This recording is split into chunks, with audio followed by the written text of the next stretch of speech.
I had that dream again. My small business needs to hire, but I don't use LinkedIn, and I hire wrong. So our orders get all backed up. We're drowning in paperwork, then actually drowning.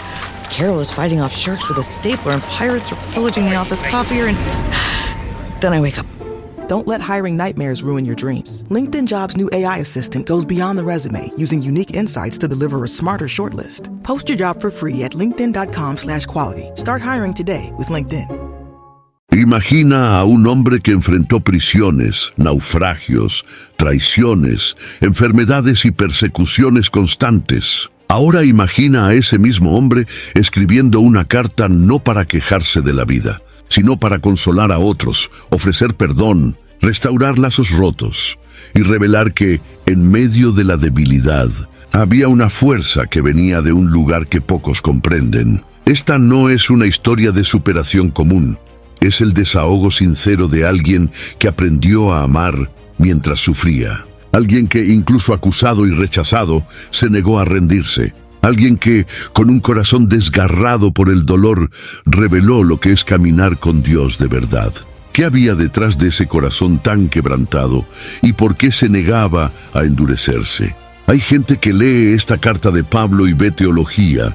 Otros, cuando leen, sienten como si estuvieran escuchando un desahogo escrito con lágrimas. Aquí cada línea pulsa con verdad, dolor y esperanza. Y si valoras reflexiones así, intensas, reales y con raíces profundas en la palabra, ya te inscribes aquí en el canal, porque es exactamente eso lo que vivimos y compartimos por aquí, la ciudad de Corinto. En el tiempo del apóstol Pablo, era uno de los centros más vibrantes y desafiantes del mundo antiguo. Ubicada en una posición estratégica entre el mar Egeo y el mar Jónico, Corinto se convirtió en una verdadera encrucijada de culturas, comercio y religiones. Por eso, no sorprende que allí florecieran tanto oportunidades como tensiones espirituales y morales. La ciudad albergaba uno de los templos más famosos de la diosa Afrodita,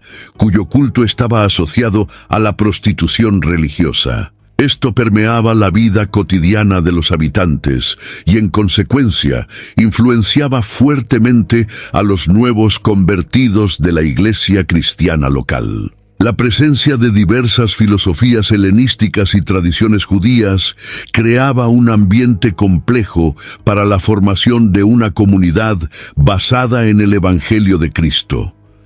Dentro de esta atmósfera, la iglesia de Corinto surgió como un proyecto audaz de evangelización en terreno hostil. La congregación estaba compuesta por personas de orígenes variados: gentiles, judíos, esclavos, libres, ricos y pobres. Estas diferencias culturales y sociales generaban constantes conflictos internos, haciendo que el trabajo pastoral de Pablo fuera especialmente arduo. Las cartas a los corintios revelan que él lidiaba con divisiones, disputas por liderazgo, problemas de inmoralidad sexual e incluso impugnaciones a su propia autoridad apostólica. La ciudad no era solo un campo misionero difícil, sino también un espejo de la fragilidad humana frente al llamado divino a la santidad.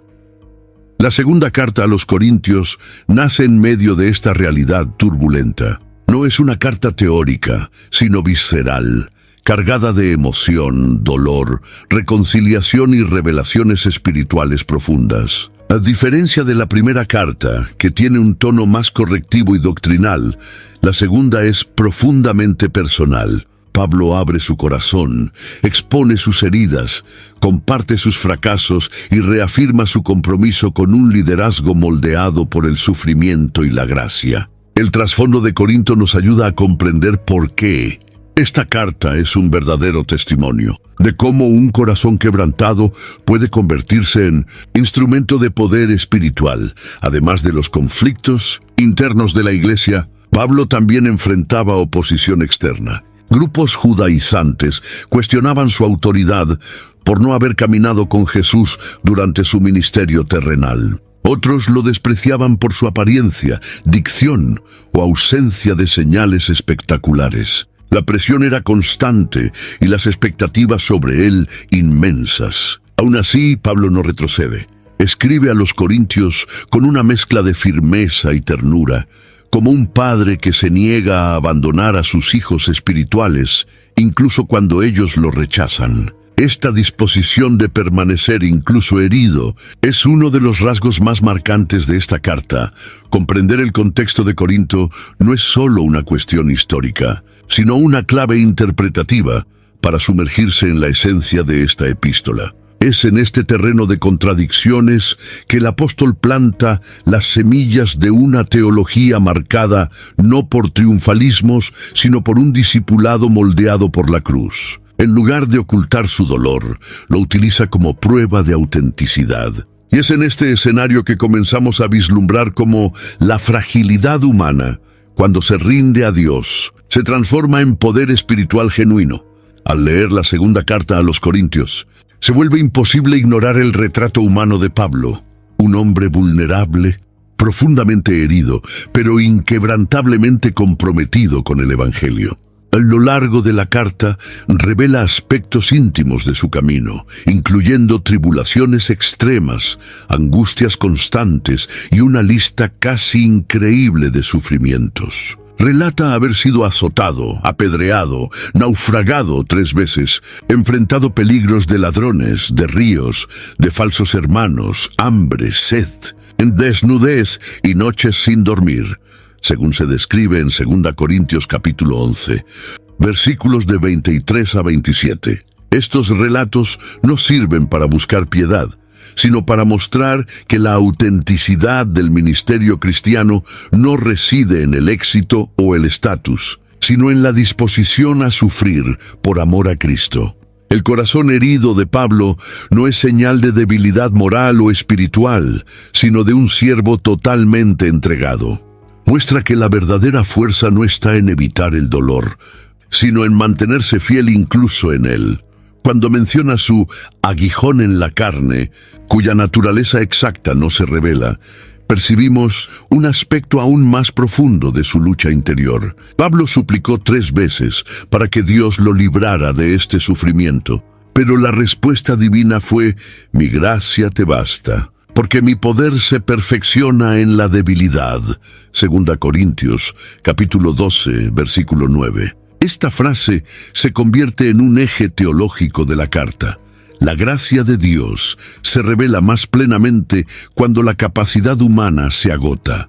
No hay triunfalismo en la narrativa de Pablo, solo verdad.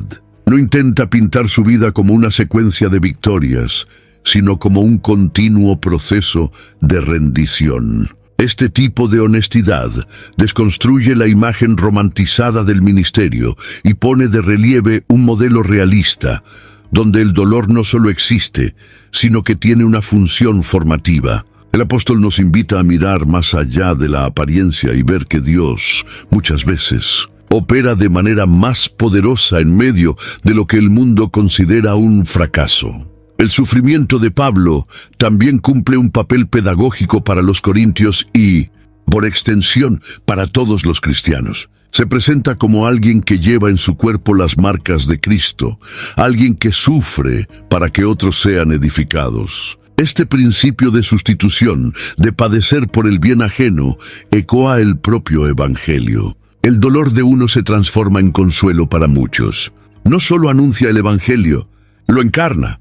Al abrir su alma de manera tan cruda y profunda, Pablo nos enseña que un corazón herido puede ser el mayor canal de revelación divina. Su vulnerabilidad no lo convierte en menos apóstol, sino más cercano a Cristo. Y eso nos invita a revisar nuestros propios conceptos de fuerza, éxito y espiritualidad.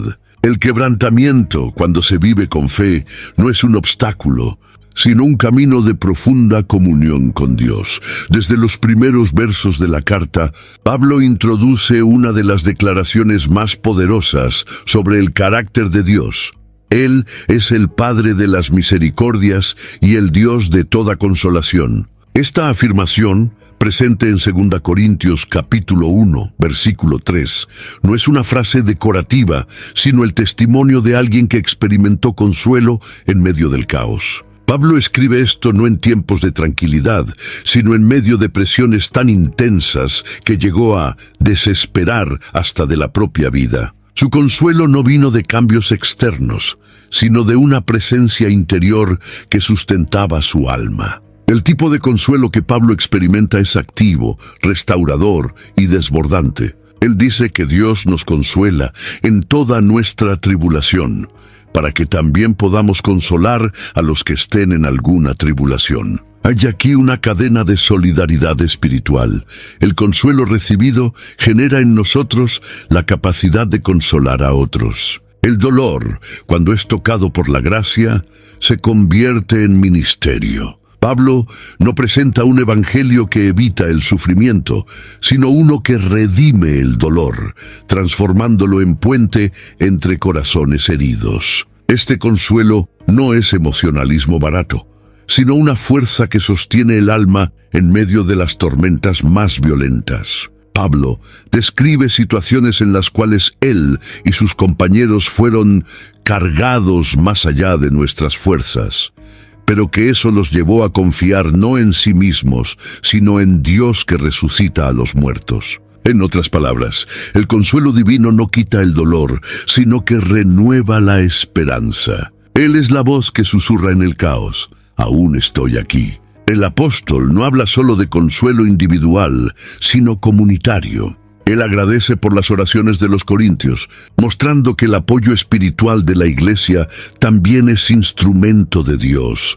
Hay una teología del consuelo que pasa por la intercesión, por la empatía y por el apoyo mutuo. No se trata de una relación aislada con Dios, sino de una red de fe que ampara a quien sufre. Esto crea una cultura de cuidado dentro del cuerpo de Cristo, donde nadie camina solo. En un mundo que glorifica el éxito y esconde las lágrimas, el mensaje de Pablo en 2 Corintios es un antídoto poderoso.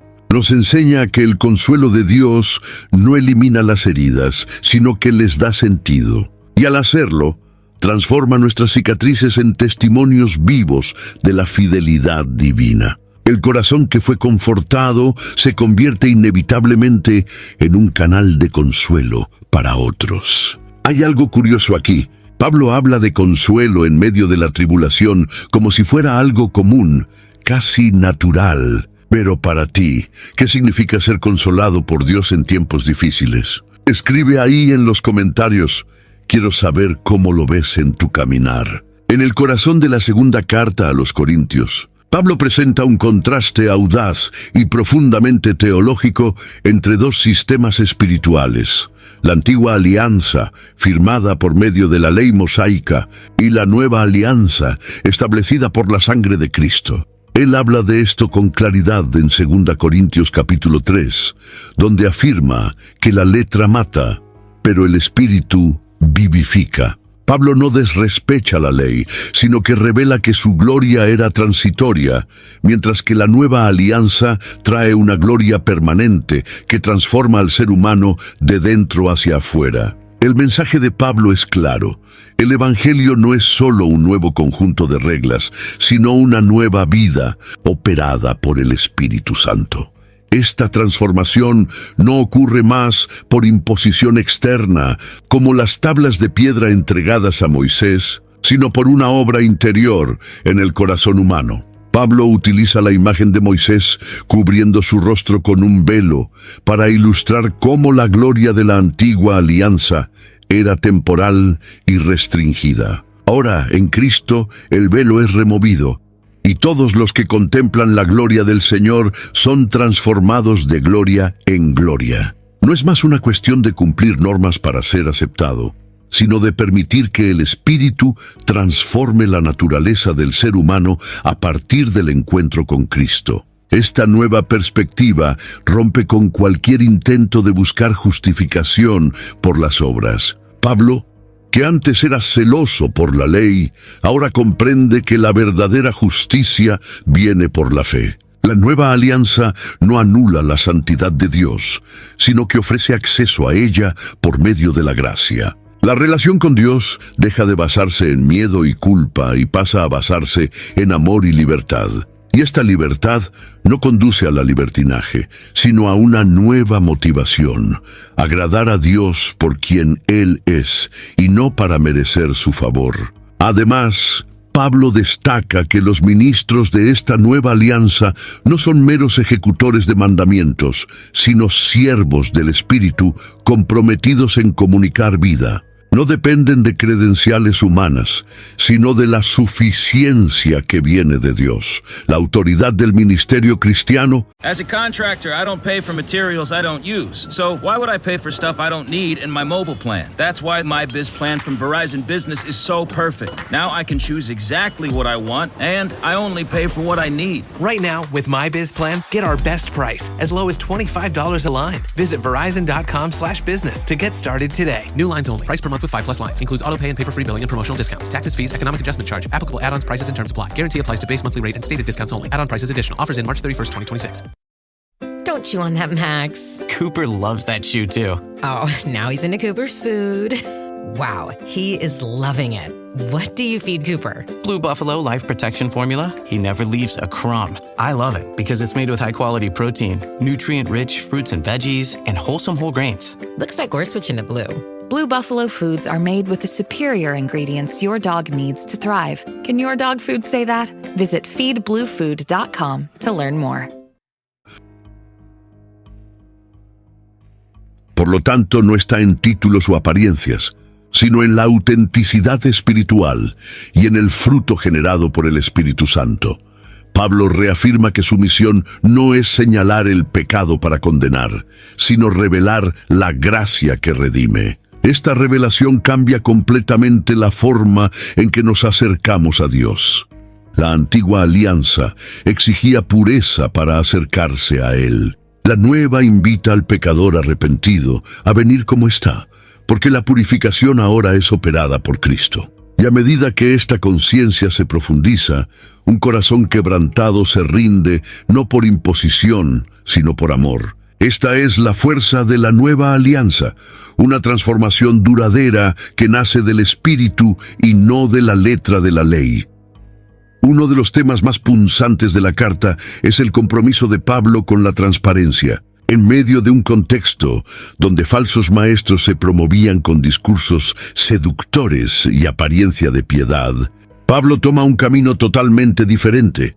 Él opta por exponer su alma, sus dolores, sus límites y sus intenciones. Él declara con convicción que no actúa con astucia, ni adulterando la palabra de Dios, sino que se recomienda a la conciencia de cada uno ante Dios, como expresa en 2 Corintios, capítulo 4, versículo 2. Ese es un principio raro, especialmente en un tiempo, como el nuestro, en que la imagen pública frecuentemente vale más que la verdad interior.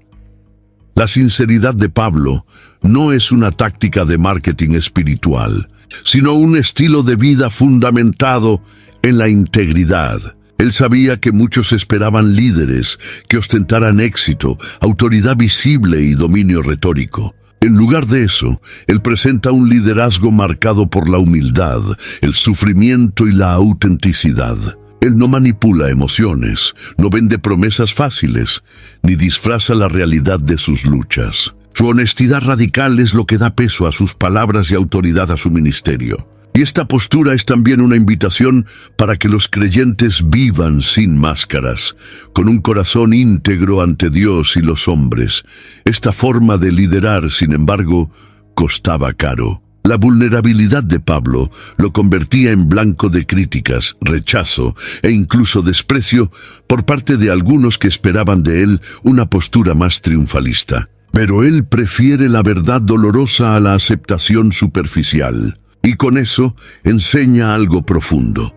Ministerio sin verdad es teatro. Sin sinceridad es manipulación. Pablo rompe con este patrón y nos muestra que Dios se agrada de vasos que, aún rotos, no esconden sus grietas.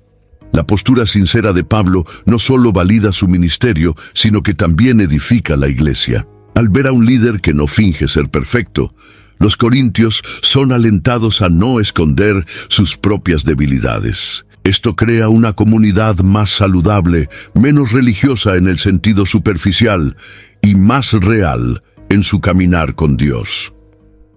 La sinceridad de un líder abre espacio para la sanación de los liderados. Pablo no exigía perfección sino autenticidad, y eso era un reflejo directo de aquello que él mismo practicaba. En tiempos en los que muchos aún confunden espiritualidad con performance, el testimonio de Pablo en 2 Corintios es un grito por un regreso a la esencia, un llamado para que los ministerios sean construidos no sobre carisma, sino sobre carácter, no sobre apariencia, sino sobre la verdad. Y esta verdad, cuando es habitada con humildad, tiene el poder de tocar los corazones más endurecidos y restaurar vidas profundamente heridas, el punto más profundo de la teología paulina en 2 Corintios. Puede ser encontrado en el aparente paradoja que él presenta. Es justamente en la debilidad que la fuerza de Dios se manifiesta con mayor claridad. Esta idea desafía tanto la lógica humana como las expectativas religiosas. En 2 Corintios capítulo 4, versículo 7, Pablo escribe que tenemos este tesoro, la gloria del Evangelio, en vasos de barro, para que la excelencia del poder sea de Dios y no nuestra. El barro frágil y común simboliza la humanidad limitada. El tesoro, por otro lado, es la presencia divina que habita en nosotros. Pablo describe su condición con imágenes poderosas. Atribulados, pero no angustiados. Perplejos, pero no desesperados. Perseguidos, pero no desamparados. Abatidos, pero no destruidos. Cada contraste revela que, aun cuando las circunstancias lo empujan al fondo, hay algo dentro de él, el Espíritu de Dios, que lo sostiene. El punto no es negar el dolor, sino mostrar que éste no tiene la palabra final. Y es justamente ahí donde la gloria se manifiesta, cuando todo se derrumba, y aún así hay luz. Esta perspectiva lo cambia todo. Mientras el mundo valora fuerza aparente, poder visible y logros tangibles, Pablo apunta hacia un otro tipo de fuerza, aquella que nace de la rendición. La fuerza que reconoce su dependencia de Dios y no tiene vergüenza de admitir debilidades. Él no está tratando de parecer fuerte, está diciendo, soy débil, pero es en este preciso punto donde la gracia opera. Esta confesión no lo disminuye. Lo califica como instrumento en las manos de Dios. La visión paulina desafía no solo las estructuras de poder de la época, sino también las actuales. La idea de que Dios elige trabajar a través de la fragilidad humana nos desconcierta, nos obliga a enfrentar nuestros propios límites con honestidad, pero también con esperanza. El apóstol nos muestra que no necesitamos esconder nuestras cicatrices. Ellas pueden ser las señales más claras de que Dios está operando en nosotros. Un corazón quebrantado no es un corazón derrotado, sino un corazón dispuesto a ser reconstruido por Dios. Pablo vive esto en su propia carne, como cuando implora 3 veces para que el aguijón en la carne le sea quitado. Y Dios responde, mi gracia te basta. Esta respuesta redefine lo que significa ser fuerte. La fuerza, a la luz del Evangelio, no es ausencia de debilidad, sino permanencia en la fe a pesar de ella. Y cuando entendemos esto, la vida cristiana deja de ser una búsqueda por el rendimiento y se convierte en un viaje de confianza y rendición. En medio de los dolores y enfrentamientos que permea la carta, Pablo introduce un tema que palpita con esperanza y renovación, el ministerio de la reconciliación. Él declara con claridad que Dios estaba en Cristo reconciliando consigo el mundo y confió a nosotros esa misma misión, como está en 2 Corintios capítulo 5, versículos 18 a 20. Esta no es solo una doctrina, sino una profunda convocatoria espiritual. La reconciliación con Dios genera una nueva identidad y con ella un nuevo propósito. La gracia que nos alcanza también nos transforma en instrumentos de reconexión entre cielos y tierra. entre hombres y Dios, y entre hermanos en la fe. Pablo no trata la reconciliación como un concepto abstracto. Él la vive y aplica en la propia carta. Él mismo está en proceso de reconciliación con los corintios, tras tensiones y conflictos que pusieron en jaque su autoridad y el vínculo afectivo con aquella comunidad. En vez de romper o retaliar, él escribe con lágrimas, busca restaurar la comunión e invita a los hermanos a abrir de nuevo el corazón para él. Esta postura pastoral, profundamente amorosa y firme, muestra que la reconciliación comienza por quien está dispuesto a sufrir por el bien del otro.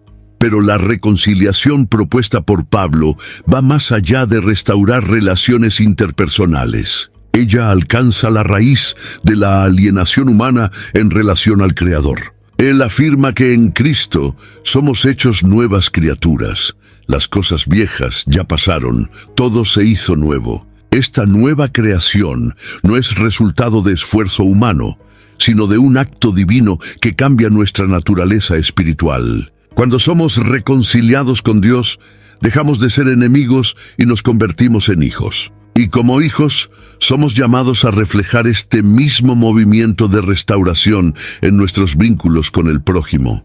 El proceso de reconciliación exige humildad, arrepentimiento y verdad. No hay espacio para superficialidad cuando el objetivo es restaurar aquello que fue herido. Pablo enseña que la reconciliación no niega el pecado, sino que lo enfrenta con seriedad y al mismo tiempo ofrece perdón. Él no encubre errores, sino que los confronta con espíritu de amor y corrección. Esto nos recuerda que la paz verdadera no proviene de la ausencia de conflictos, sino del coraje de enfrentarlos con madurez espiritual y deseo sincero de sanación. El llamado de Pablo resuena hasta hoy. Os rogamos, pues de parte de Cristo, que os reconciliéis con Dios. Esta súplica muestra que el Evangelio no es solo un mensaje de salvación futura, sino una propuesta de restauración presente. Un corazón quebrantado es el suelo donde la reconciliación florece. Quien ya ha sido perdonado por Dios se convierte en alguien que perdona con generosidad. Y a medida que este ciclo se repite, comunidades enteras pueden ser sanadas por medio de un amor que vence heridas, orgullo y división. La carta a los Corintios nos presenta una paradoja que a primera vista parece ilógica. Pablo afirma estar rebosante de alegría en medio de la aflicción. En 2 Corintios capítulo 7, versículo 4 dice: «Estoy lleno de consuelo, rebosando de alegría en toda nuestra tribulación».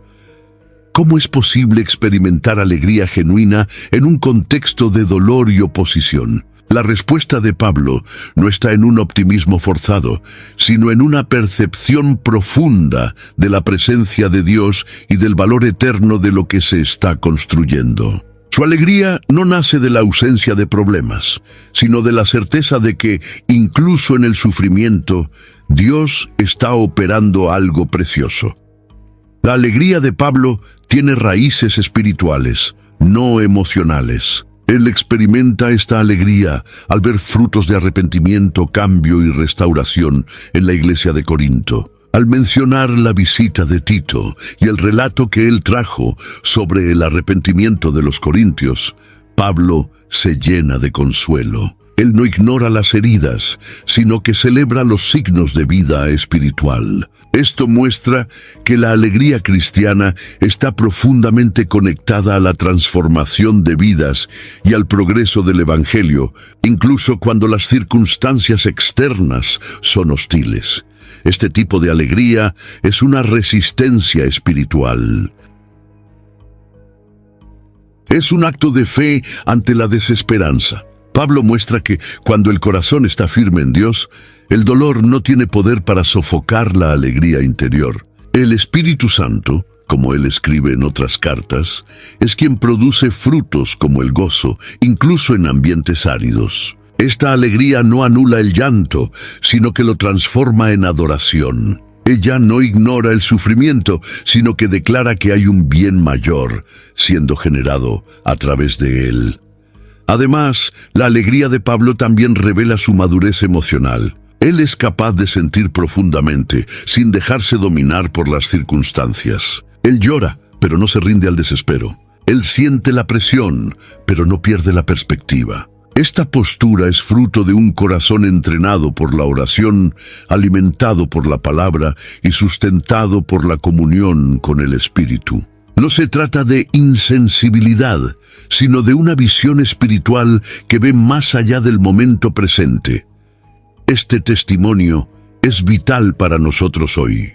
En tiempos de ansiedad, presiones emocionales y crisis existenciales, la alegría en medio de la aflicción no es solo posible, es una señal de vida espiritual madura. Pablo nos muestra que cuando somos fortalecidos por el consuelo de Dios y por la comunión de los hermanos, nuestra alma puede florecer incluso en el valle más oscuro. Y esta alegría es un faro que ilumina no solo nuestro propio camino, sino que también inspira a aquellos que caminan con nosotros.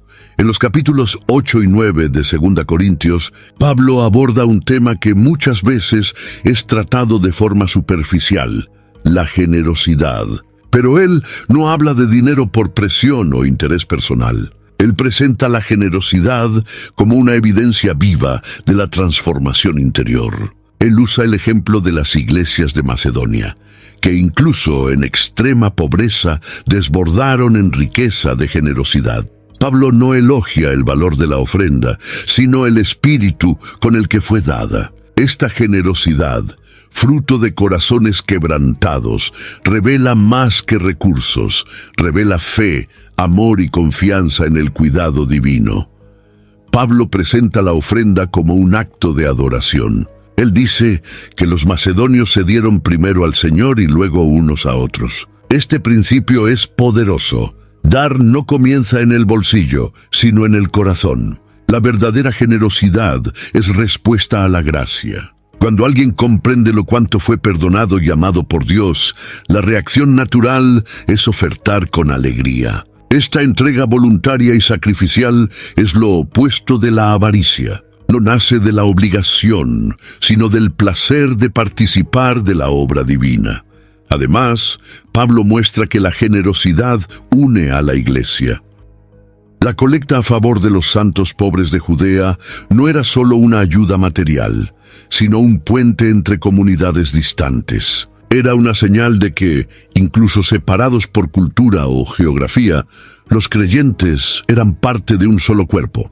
Al contribuir, los corintios demostrarían que no solo creían en Cristo, sino que vivían como sus discípulos. El dar se convierte entonces en un lenguaje de comunión. También enseña sobre el principio de la siembra espiritual. El que siembra poco, poco también cosechará. Y el que siembra con abundancia también cosechará. 2 Corintios capítulo 9, versículo 6. Esto no es un incentivo a la negociación con Dios, sino una revelación de que hay una ley espiritual en operación. Generosidad genera abundancia. No necesariamente financiera, sino en alegría, gratitud y frutos espirituales. Dios ama a quien da con alegría, no porque Él necesite del dinero, sino porque este tipo de corazón refleja su propio carácter. Pablo concluye esta enseñanza con una doxología espontánea. Gracias a Dios por su don inefable. La generosidad cristiana, por lo tanto, tiene como referencia el mayor regalo jamás dado: Cristo. Él, siendo rico, se hizo pobre por nosotros. Y al seguir este ejemplo, los creyentes demuestran que entendieron el Evangelio. La generosidad no es solo una práctica ética. Es un acto espiritual profundo que revela que un corazón quebrantado está libre del egoísmo y dispuesto a compartir lo que tiene, sea mucho o poco. Es como reflejo de la gracia recibida. En la lectura de 2 Corintios, se hace evidente el corazón pastoral de Pablo pulsando en cada línea. Él no se presenta como un mero instructor doctrinal, sino como un padre espiritual que ama intensamente a sus hijos en la fe, incluso cuando necesita corregirlos. Este amor se manifiesta tanto en firmeza como en ternura, en la exhortación como en el consuelo. Pablo demuestra que el verdadero cuidado pastoral exige equilibrio entre compasión y responsabilidad. Él escribe con muchas lágrimas, no para condenar, sino para restaurar, como menciona en 2 Corintios capítulo 2, versículo 4, revelando que toda corrección solo es legítima cuando nace del amor. Al confrontar pecados y desvíos dentro de la iglesia, Pablo no adopta una postura autoritaria o distante. Al contrario, él se involucra profundamente con el dolor y el progreso espiritual de la comunidad. Él sufre con los pecados de los corintios y se alegra con cada señal de arrepentimiento. Cuando orienta a perdonar y consolar a alguien que había sido disciplinado, él revela la sabiduría de quien entiende que la disciplina debe tener como objetivo la restauración y no la exclusión. El liderazgo de Pablo no se apoya en el control, sino en el servicio. Este celo pastoral también se refleja en su constante vigilancia espiritual. Pablo está atento a los peligros que rodean la iglesia, como las falsas enseñanzas, las divisiones internas y la tentación de vivir conforme a los estándares del mundo. Pero al mismo tiempo, él es paciente con los procesos de madurez de los creyentes. Él reconoce que no todos están en el mismo estadio de la fe, y por eso actúa como quien desea ver a Cristo siendo plenamente formado en cada uno. Su pasión es ver una iglesia sana, firme en la verdad, pero también llena de gracia y misericordia. Pablo también revela que el cuidado pastoral incluye el involucramiento emocional. Él habla sobre temores, ansiedades y hasta momentos de abatimiento. Al relatar que no tuvo paz, ni siquiera cuando llegó a Troas, porque su espíritu estaba inquieto por la ausencia de Tito, percibimos que él no era un superhéroe inmune a las aflicciones, sino un hombre profundamente conectado a las personas. Este involucramiento lo hace vulnerable, pero también más cercano y humano. El amor pastoral de Pablo no es mecánico. Le importa de verdad. Esta dimensión del cuidado es un ejemplo poderoso para el liderazgo cristiano contemporáneo. En un tiempo en que muchas relaciones pastorales están marcadas por formalidad o jerarquía fría, Pablo nos invita a un pastoreo relacional, sincero y sacrificial. El amor verdadero no se limita a palabras suaves. Confronta cuando es necesario, disciplina con propósito, consola con presencia y ora con fervor. Este es el tipo de liderazgo que no solo guía, sino que transforma, porque nace de un corazón que antes que nada fue quebrantado y moldeado por el amor de Dios. En diversos momentos de la carta, Pablo se ve en la incómoda posición de tener que defender su autoridad apostólica ante los ataques de críticos que lo acusaban de ser débil, incoherente o sin legitimidad. Estos opositores, que se presentaban como superapóstoles, valoraban carisma, elocuencia y señales externas de poder. Pablo, por su parte, presenta su autoridad no con arrogancia, sino con humildad y verdad. En 2 Corintios, capítulo 10, versículo 8, él declara que su autoridad fue dada por el Señor para edificación y no para destrucción. La verdadera autoridad, según Pablo, no oprime, sino que sirve, no se exhibe, sino que edifica. El apóstol deja claro que no necesita cartas de recomendación, pues los propios corintios son su carta viva, escrita por el Espíritu en el corazón. Él no se exalta con títulos o hechos extraordinarios, sino que apunta hacia los frutos de su trabajo y hacia la aprobación de Dios. Su defensa se hace con pesar, no con orgullo. Él no quiere ganar una disputa de reputaciones, sino restaurar la confianza de los creyentes en un evangelio puro, sin los añadidos mundanos de los falsos maestros. Pablo se niega a entrar en un juego de apariencias, pues sabe que el evangelio no es un escaparate de virtudes humanas, sino un poder que transforma. Incluso siendo cuestionado, continúa actuando con integridad. Pablo dice que prefiere no endurecer la mano, pero, si es necesario, usará con firmeza la autoridad que recibió. Esta tensión entre dulzura y firmeza refleja la madurez de alguien que conoce el propósito de su llamado. No quiere manipular a los corintios con miedo o culpa, sino conducirlos a la obediencia a Cristo. Su autoridad se ejerce con lágrimas, no con gritos, con servicio, no con vanidad. Él se coloca como siervo, pero también como un padre que, si es necesario, corrige con rigor. Es interesante notar cómo Pablo lidia con el paradoja entre su aparente debilidad y la autoridad espiritual que lleva. Sabe que su imagen pública no impresiona, pero también sabe que el poder de Dios actúa a través de su debilidad.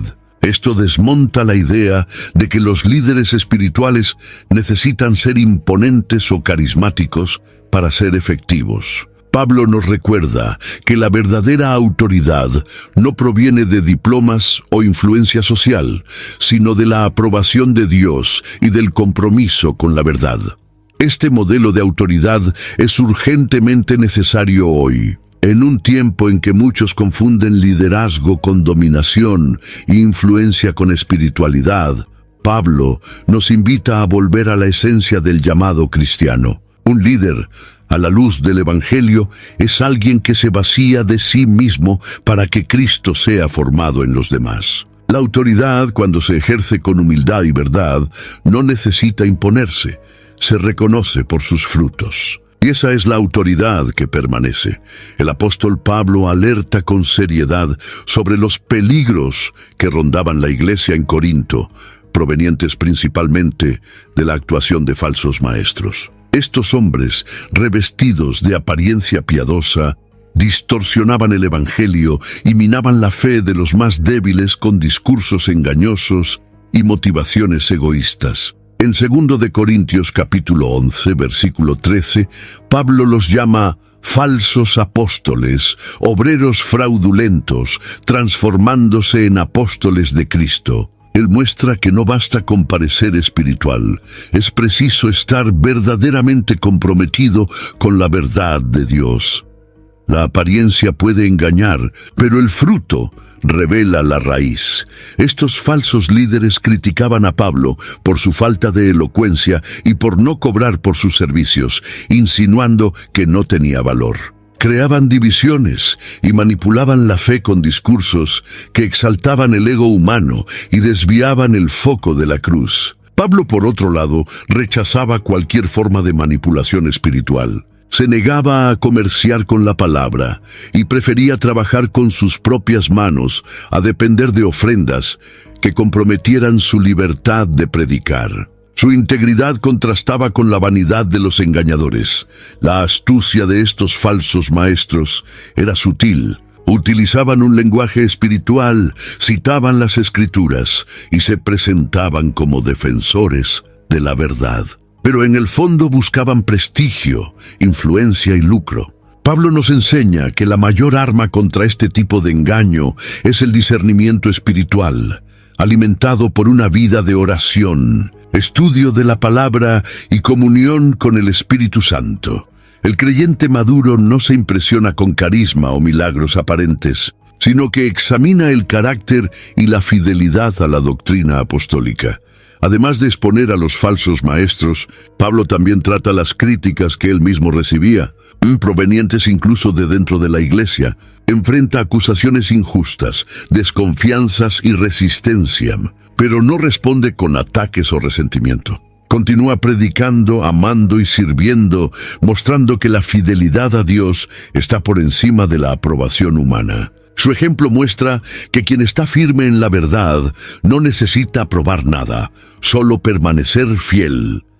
Las trampas espirituales continúan tan presentes hoy como lo estaban en Corinto. La búsqueda de líderes carismáticos, mensajes agradables y experiencias superficiales puede alejarnos del Evangelio auténtico. Pablo nos advierte que estemos atentos. No lo hace por miedo o paranoia, sino por celo por las almas. El engaño espiritual es una amenaza real y solo corazones enraizados en la verdad podrán resistir. Es necesario discernir, resistir y permanecer en el camino estrecho, incluso cuando éste sea difícil o impopular.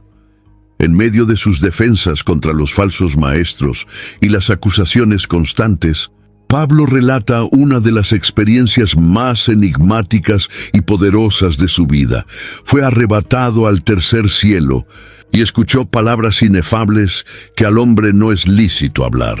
Esa revelación, descrita en 2 Corintios capítulo 12, versículos de 1 a 4, no se usa como autopromoción, sino como ilustración de un paradoja espiritual. A pesar de vivir algo tan sobrenatural, Pablo confiesa que le fue dado un espino en la carne para que no se exaltara. La espiritualidad auténtica para él no está en experiencias extraordinarias, sino en la dependencia continua de la gracia de Dios. Pablo no revela la naturaleza exacta del espino, lo que abre espacio para muchas interpretaciones. Sin embargo, lo que importa para el apóstol no es lo que es el espino, sino lo que produce. Lo ve como un mensajero de Satanás, permitido por Dios para mantener su humildad. La petición para que ese sufrimiento fuera removido se hizo 3 veces, y la respuesta divina fue un hito.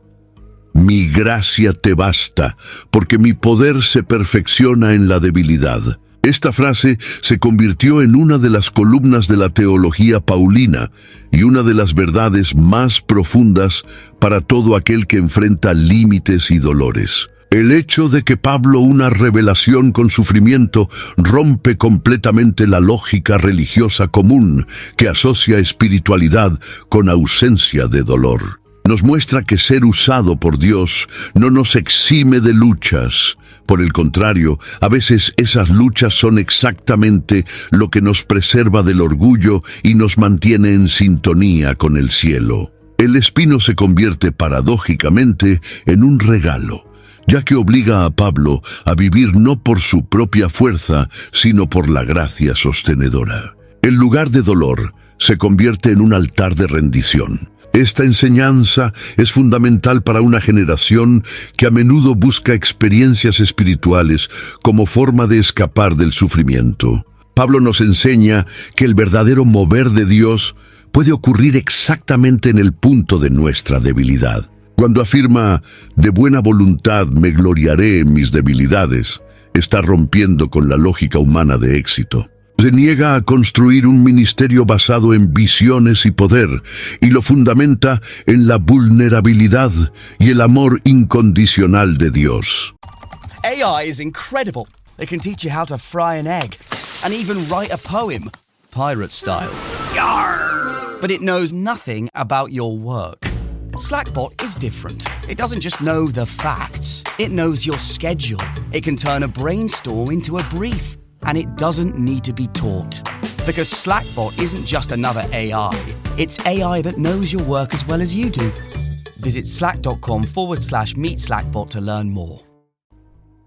Esto redefine completamente lo que significa ser espiritual. Este subtema nos deja con una invitación poderosa: no huir de los espinos, sino discernir lo que Dios quiere enseñarnos a través de ellos. Las experiencias más profundas de la gracia generalmente nacen en el terreno del dolor. Y la visión del cielo no es solo un éxtasis espiritual, sino una responsabilidad que exige quebrantamiento. Un corazón que ha visto la gloria necesita aprender a lidiar con las heridas con la misma reverencia con la que contempla las alturas. A lo largo de la carta, especialmente en 2 Corintios capítulo 4, versículos 16 a 18, Pablo ofrece una perspectiva que trasciende el sufrimiento terreno y apunta hacia un horizonte eterno. Declara que, aunque nuestro hombre exterior se corrompa, el interior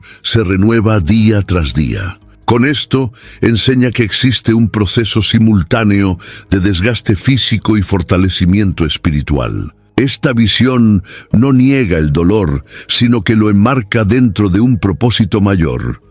El sufrimiento actual es ligero y momentáneo cuando se compara con el peso eterno de gloria que nos está siendo preparado. La clave para soportar las aflicciones, según Pablo, está en donde fijamos los ojos. Invita a los corintios y a nosotros a no mirar las cosas visibles, que son temporales, sino a las invisibles, que son eternas. Esta inversión de foco exige fe, ya que el mundo nos entrena para buscar lo inmediato, lo palpable, lo que se puede medir. Pero la fe cristiana nos llama a vivir por aquello que no se ve, confiando en que Dios está tejiendo eternidad tras bambalinas de nuestro dolor presente. El sufrimiento, lejos de ser inútil, es un medio por el cual Dios está moldeando en nosotros una gloria que jamás desaparecerá. Pablo no se apoya en teorías, sino en su propia experiencia.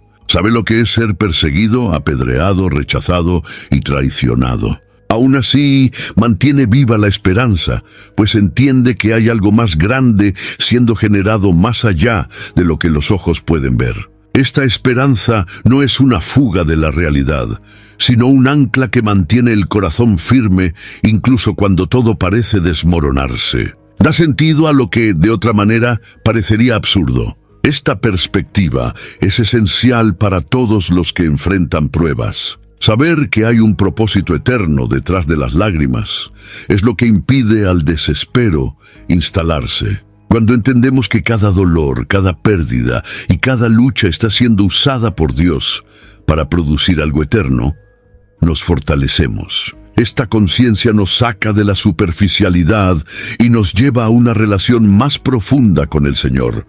La esperanza, entonces, se convierte en una fuerza práctica que mueve nuestras elecciones y sostiene nuestra caminata. Pablo, al invitar a sus lectores a mirar lo invisible, nos está llamando a vivir con los pies en la tierra, pero los ojos en el cielo. Nos recuerda que esta vida es un soplo, pero la eternidad es sólida, real y gloriosa. Un corazón quebrantado, que ha aprendido a confiar en Dios, aunque no entienda todo, es un corazón listo para llevar la esperanza, no como ilusión, sino como certeza viva. Y esta esperanza no decepciona, porque está firmada en promesas que ningún sufrimiento puede borrar. A medida que se aproxima del fin de la carta, Pablo hace un llamado incisivo: examinad a vosotros mismos si permanecéis en la fe, probad a vosotros mismos. Segunda de Corintios capítulo 13, versículo 5. Esta invitación no es una acusación, sino un llamado a la madurez espiritual. Él desafía a los corintios, y también a nosotros, a mirarse hacia adentro con seriedad, a no vivir una fe solo de apariencia o tradición, sino enraizada en la certeza de que Cristo habita en cada uno. El autoexamen es un acto de valentía espiritual, una práctica de humildad y de discernimiento. Pablo no está sugiriendo que vivamos en paranoia espiritual, sino que cultivemos una conciencia sensible a la voz de Dios. El cristiano no debe tener miedo de examinarse, pues el Espíritu Santo es quien conduce este proceso con gracia. El examen sincero evita el autoengaño y revela si hay áreas donde Cristo aún no ha sido plenamente entronizado. Es en ese lugar de honestidad interior donde comienza el crecimiento. La fe auténtica no teme a la verdad, la abraza, incluso cuando duele. Este llamado también deconstruye cualquier tipo de espiritualidad colectiva sin compromiso personal. Estar en la iglesia, escuchar predicaciones y participar en actividades religiosas no son garantías de que se está en la fe. Pablo nos enseña que es posible estar rodeado de señales exteriores de religiosidad y aún así estar distante de la presencia de Cristo. La convicción personal de la fe va más allá de sentimientos y circunstancias. Se manifiesta en transformación continua, frutos visibles y una vida alineada a la voluntad de Dios. El autoexamen también nos protege contra la hipocresía y la superficialidad. Impide que vivamos de apariencias y nos invita a la autenticidad. Un corazón que se examina regularmente es más sensible a la corrección, más abierto al arrepentimiento y más dispuesto a cambiar. Esta postura no genera culpa, sino libertad, pues nos lleva constantemente de vuelta a la cruz. el lugar donde toda condenación es vencida y la gracia nos reinicia. Día tras día, este subtema nos conduce a un punto de decisión. No basta con conocer la teología o admirar las enseñanzas de Pablo. Es necesario aplicarlas en la intimidad de nuestra vida espiritual. Un corazón quebrantado es aquel que no huye del espejo de la verdad. Y al mirarse a la luz de la palabra, ese corazón encuentra no acusación, sino la oportunidad de renovación. El examen sincero no nos aleja de Dios, nos acerca, porque solo quien reconoce sus fallas puede experimentar el poder de la gracia que restaura. En los versículos finales de la carta, Pablo cierra su exhortación con una bendición memorable. La gracia del Señor Jesucristo, el amor de Dios y la comunión del Espíritu Santo sean con todos vosotros.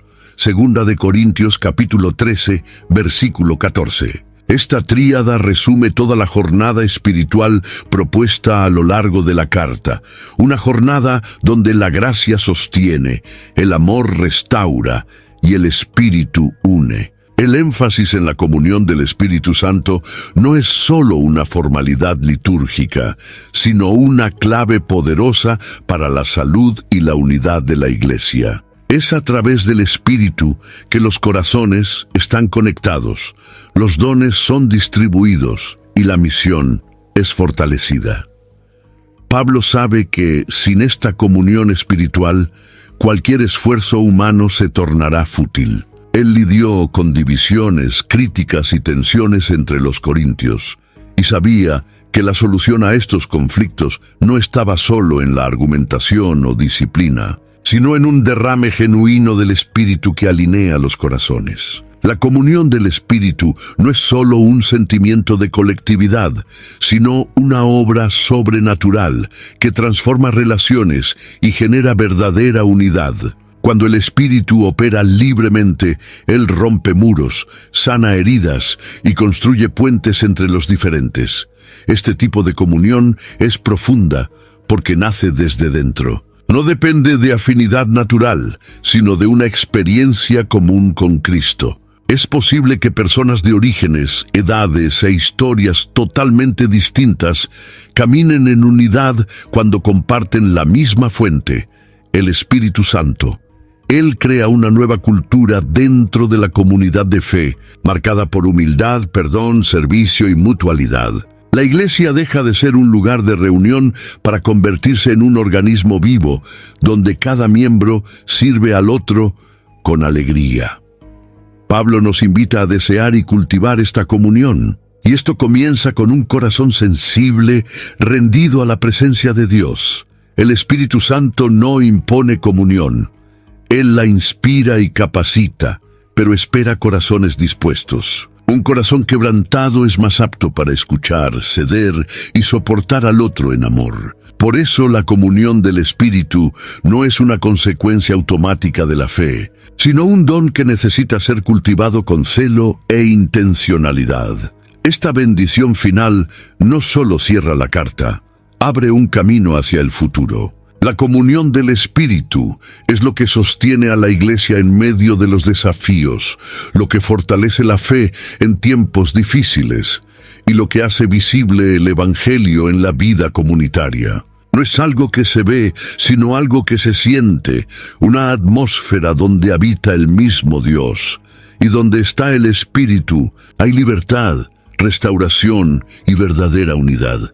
A lo largo de la carta, Pablo no separa el mundo espiritual de lo cotidiano. Al contrario, insiste en que la fe debe traducirse en una vida íntegra, santa y coherente. Exhorta a los corintios a purificarse de toda inmundicia de la carne y del espíritu, perfeccionando la santidad en el temor de Dios.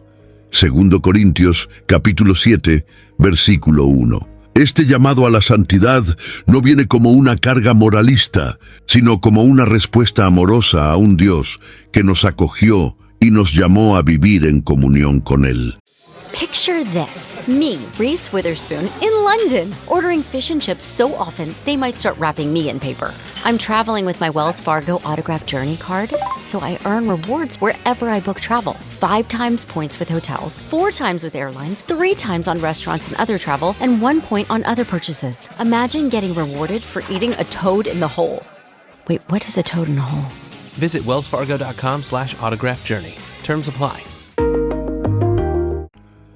La santidad no es aislamiento, sino separación para un propósito mayor. Pablo reconoce que la ciudad de Corinto ofrecía un ambiente especialmente desafiante para quienes querían vivir una vida santa. La cultura de la inmoralidad, del egoísmo y de la religiosidad superficial estaba presente en todos los rincones. Por eso, convoca a los cristianos a no conformarse al patrón que les rodea, sino a dejarse transformar por la presencia de Dios. Sabe que la santidad no nace de reglas externas, sino de un corazón que ha sido tocado por la gracia y desea agradar al Padre. Y por eso, para él, la santidad es una expresión de amor, no solo de obediencia. La integridad en este contexto es una marca de la nueva vida en Cristo.